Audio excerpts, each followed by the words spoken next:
काबुल वालों के नाम तालिबान ने नया फरमान जारी किया है। आम लोगों को एयरपोर्ट की तरफ नहीं जाने की हिदायत दी गई है। इशारों में धमकी दी गई है। एयरपोर्ट जाने से लोगों को नुकसान हो सकता है। तालिबान ने काबुल एयरपोर्ट का संचालन दोबारा शुरू करने की बात कही है। तालिबानी नेता अनस हक्कानी ने कहा कि एयरपोर्ट को पहुंचे नुकसान को जल्द ठीक कर लिया जाएगा और उड़ान सेवा शुरू होगी। ब्रिटेन की सुरक्षा एजेंसी MI6 के एक वरिष्ठ अधिकारी ने तालिबान से बात की। अफगानिस्तान की धरती का इस्तेमाल पश्चिमी देशों के खिलाफ नहीं होने देने के लिए तालिबान से आश्वासन मांगा। अमेरिका की वापसी के बाद अब तालिबान से ब्रिटेन की सरकार बात कर रही है। अपने नागरिकों को वहां से निकालने के लिए ऑपरेशन वार्म वेलकम लॉन्च किया। 15 लोगों का ब्रिटिश दल कतर की राजधानी दोहा में तालिबानी नेताओं से मुलाकात करेगा। रूसी राष्ट्रपति पुतिन ने अफगानिस्तान में 20 सालों तक अमेरिकियों के जमे रहने को त्रासदीपूर्ण बताया। उन्होंने कहा कि 20 सालों तक अमेरिकी सेना अफगानिस्तान में मौजूद थी, जिसका नतीजा सिर्फ त्रासदी रहा। पोप फ्रांसिस ने रूसी राष्ट्रपति के बयान को सही ठहराया। बोले, किसी देश में जबरदस्ती लोकतंत्र स्थापित करने का प्रयास करना गलत है। हाल ही में पुतिन ने तेजी से अफगानिस्तान में बढ़ते तालिबानी शासन के लिए पश्चिमी देशों को जिम्मेदार ठहराया था। 2008 में अमेरिकी राष्ट्रपति जो बाइडेन और जॉन कैरी को हेलीकॉप्टर हादसे में बचाने वाले शख्स ने फरियाद की। उन्होंने कहा कि उसके परिवार को बाइडेन सरकार अफगानिस्तान से निकाले। 2008 में अफगानिस्तान में जो बाइडेन और जॉन कैरी का हेलीकॉप्टर हादसे का शिकार हुआ था।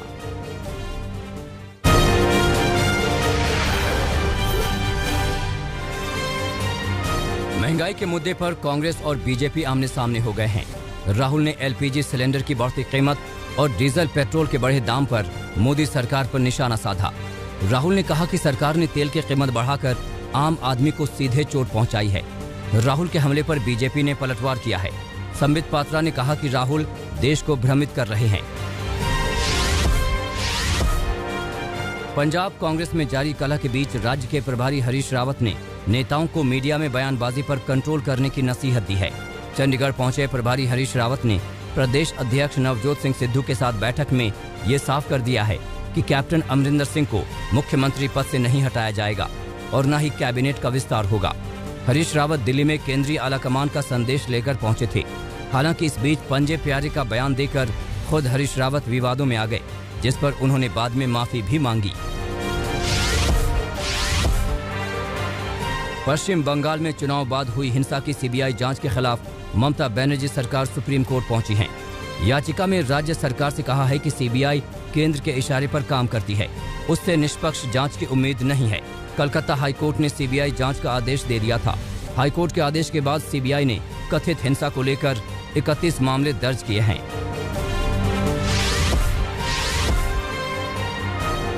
पश्चिम बंगाल के चर्चित नारदा केस में प्रवर्तन निदेशालय ने चार्जशीट दायर कर दी है। चार्जशीट में ममता सरकार के 2 मंत्रियों फिरहाद हकीम और सुब्रत मुखर्जी का नाम शामिल है। इसके अलावा चार्जशीट में पूर्व मंत्री मदन मित्रा, कोलकाता के पूर्व मेयर सोवन चैटर्जी और पूर्व IPS अधिकारी SMH मिर्जा का भी नाम शामिल है। प्रवर्तन निदेशालय ने कोलकाता में एक विशेष PMLA अदालत में चार्जशीट दायर की है।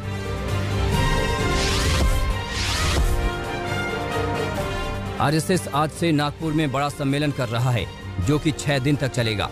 इस सम्मेलन में ऑल इंडिया कोऑर्डिनेशन बैठक भी होगी। बीजेपी समेत RSS से जुड़े सभी संगठन सम्मेलन का हिस्सा होंगे। बैठक की खास बात यह है कि सम्मेलन में मोदी सरकार, बीजेपी और अन्य संगठनों के कामकाज की समीक्षा होगी। इसके अलावा सरकार के साथ RSS की कोऑर्डिनेशन के बारे में भी चर्चा होगी। RSS से जुड़े सभी संगठन 5 राज्यों के विधानसभा चुनाव को लेकर रणनीति पर भी चर्चा करेंगे।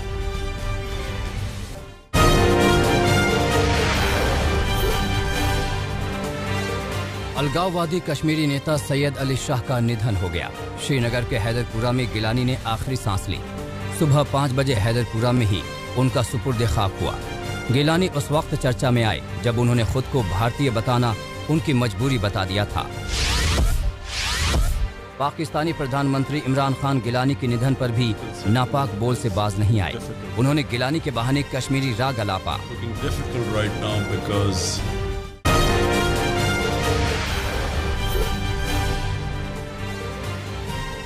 इलाहाबाद हाईकोर्ट ने एक मामले की सुनवाई के दौरान गाय को लेकर महत्वपूर्ण टिप्पणी कर दी है। कोर्ट ने कहा कि गौरक्षा को किसी भी धर्म से जोड़ने की जरूरत नहीं है।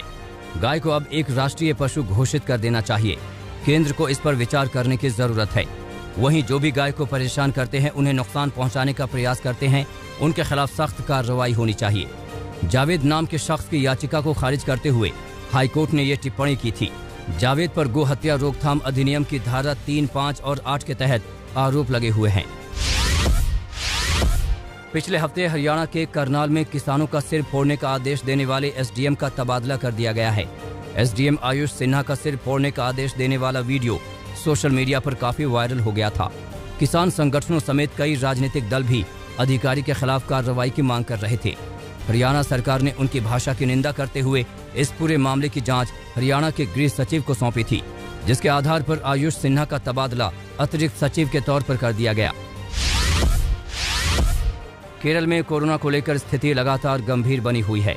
पिछले 24 घंटों में राज्य में कोरोना के 32,803 नए मामले सामने आए हैं, जबकि 173 लोगों की मौत हो गई है। इसके अलावा 21,610 लोग कोरोना से ठीक भी हो गए हैं। इसी के साथ राज्य में एक्टिव मामलों की संख्या 2,29,912 हो गई है, जबकि 20,961 मरीजों की कोरोना से मौत हो चुकी है। राज्य में स्थिति को नियंत्रण में लाने के लिए नई टेस्टिंग स्ट्रैटेजी भी शुरू की जा रही है। पिछले 24 घंटों में 1,74,854 लोगों के कोरोना के लिए सैंपल टेस्ट किए गए हैं। राज्य में टेस्ट पॉजिटिविटी रेट फिलहाल 18.76% है। प्रधानमंत्री नरेंद्र मोदी ने श्रील भक्ति वेदांत स्वामी प्रभुवाद की 125वीं जयंती के मौके पर 125 रुपए का एक विशेष स्मारक सिक्का जारी किया। इस दौरान पीएम मोदी वीडियो कॉन्फ्रेंसिंग के जरिए सभा को भी संबोधित किया। पीएम मोदी ने कहा कि यह सुखद संयोग है कि ऐसे महान देशभक्त का 125वां जन्मदिन ऐसे समय में हो रहा है जब देश अपनी आजादी के 75 साल का पर्व अमृत महोत्सव मना रहा है। फिरोजाबाद में वायरल बुखार का कहर जारी है। सरकारी आंकड़े के मुताबिक अब तक 40 से ज्यादा लोगों की मौत हो चुकी है, जिसमें 32 से ज्यादा बच्चे शामिल हैं। राजकीय मेडिकल कॉलेज अस्पताल बीमार बच्चों से पूरी तरह भरा हुआ है। 100 बेड की जगह गैलरी में और स्टोर में 250 बेड डालकर बच्चों का इलाज किया जा रहा है। इन सब के बाद भी बेड की कमी नजर आ रही है। 2 दिन पहले योगी आदित्यनाथ ने फिरोजाबाद के हालात का जायजा लिया था, लेकिन हालात अभी भी बेकाबू नजर आ रहे हैं।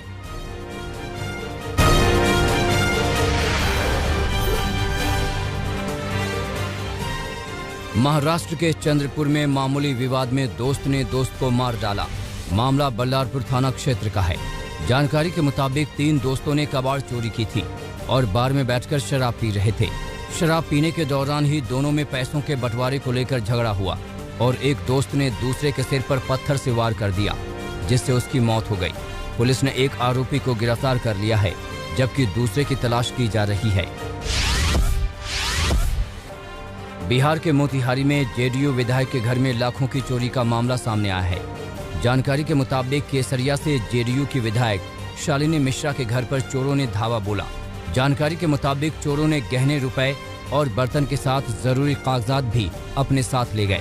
विधायक के घर चोरी होने से इलाके में दहशत है। पुलिस आरोपियों की तलाश में जुटी है। ग्रेटर नोएडा के थाना बिसरख में एक महिला के शारीरिक शोषण और रुपए ऐंठने का मामला सामने आया है। जानकारी के मुताबिक शादी का झांसा देकर एक शख्स लड़की का यौन शोषण कर रहा था।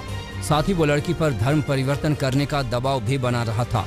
लड़की के इनकार करने पर आरोपी ने जान से मारने की धमकी दी। आरोपों के मुताबिक आरोपी ने लड़की से 5 लाख रुपए भी ऐंठे हैं। पुलिस मामले की जांच कर रही है। ग्रेटर नोएडा में पुलिस और अपराधियों के बीच भयानक मुठभेड़ में एक बदमाश को पैर में गोली लगी, जबकि पुलिस ने मुठभेड़ के बाद 2 बदमाशों को गिरफ्तार किया। मामला थाना बीटा 2 क्षेत्र का है।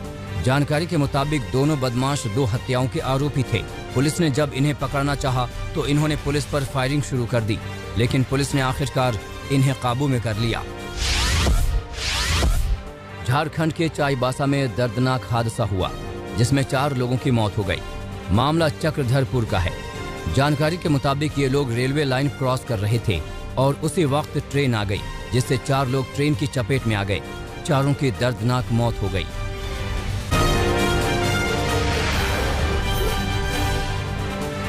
भारत और इंग्लैंड के बीच चौथा टेस्ट मैच आज से शुरू होने वाला है। लीड्स टेस्ट में भारत की हार के बाद सीरीज बेहद रोमांचक मोड़ पर आ गई है। इंग्लैंड ने तीसरा टेस्ट जीतकर सीरीज 1-1 से बराबर कर ली है। लंदन के मैदान पर इंग्लिश टीम हमेशा से टीम इंडिया पर हावी रही है।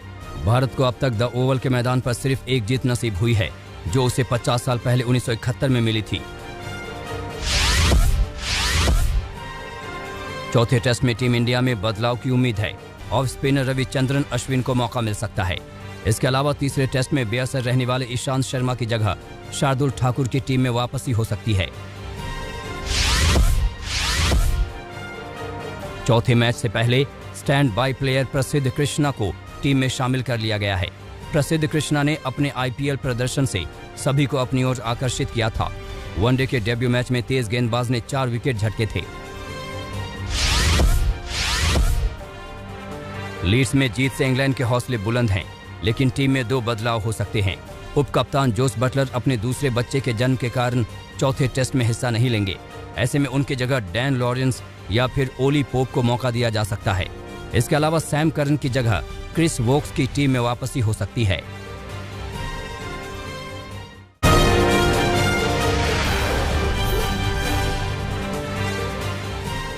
क्लाइमेट चेंज के खिलाफ लंदन में तोड़फोड़ की गई। पर्यावरण कार्यकर्ताओं ने जेपी मॉर्गन इन्वेस्टमेंट बैंक के कांच के दरवाजे पर हथौड़े से वार किया। In case of emergency brake glasses नाम से चल रहे कैंपेन के तहत प्रतीकात्मक कार्रवाई की गई। प्रदर्शनकारियों का आरोप है कि क्लाइमेट चेंज के लिए जिम्मेदार कोयला और तेल उद्योग के लिए बैंक फंडिंग कर रहे हैं। क्लाइमेट चेंज पर संयुक्त राष्ट्र की मौसम एजेंसी ने भी चिंताजनक रिपोर्ट पेश की है। रिपोर्ट के मुताबिक दुनिया में 1970 के दशक की तुलना में प्राकृतिक आपदाएं 5 गुना बढ़ी हैं, जबकि प्राकृतिक आपदाओं से होने वाले नुकसान में 7 गुना बढ़ोतरी हुई है। अमेरिका में ईडा तूफान के जाने के बाद भी कई प्रांतों में तूफान से मची तबाही का असर बाकी है। सबसे ज्यादा प्रभावित लुसियाना और मिसिसिपी प्रांतों में बिजली, भोजन, गैस और पानी की किल्लत के साथ साथ लोग भीषण गर्मी से परेशान हैं। दोनों राज्यों में 4 लोगों की मौत की भी खबर है। भविष्य में वैश्विक महामारी का सामना करने के लिए विश्व स्वास्थ्य संगठन और जर्मनी ने बर्लिन में महामारी और महामारी की खुफिया जानकारी के लिए एक नया वैश्विक WHO हब खोला है, जिसका उद्देश्य महामारी के जोखिमों का पता लगाने, उससे निपटने के उपायों को ढूंढकर दुनिया के साथ साझा करना है। थाईलैंड में सख्त लॉकडाउन के बाद शॉपिंग मॉल्स को फिर से खोलने की इजाजत मिली है। बुधवार को मॉल्स के अलावा हेयर सैलून, मसाज पार्लर और पार्कों और रेस्टोरेंट को भी 50% क्षमता के साथ खोलने की इजाजत दी गई है। लॉकडाउन में मिली छूट के बाद बड़ी संख्या में लोग बाजारों और सार्वजनिक जगहों पर दिखे।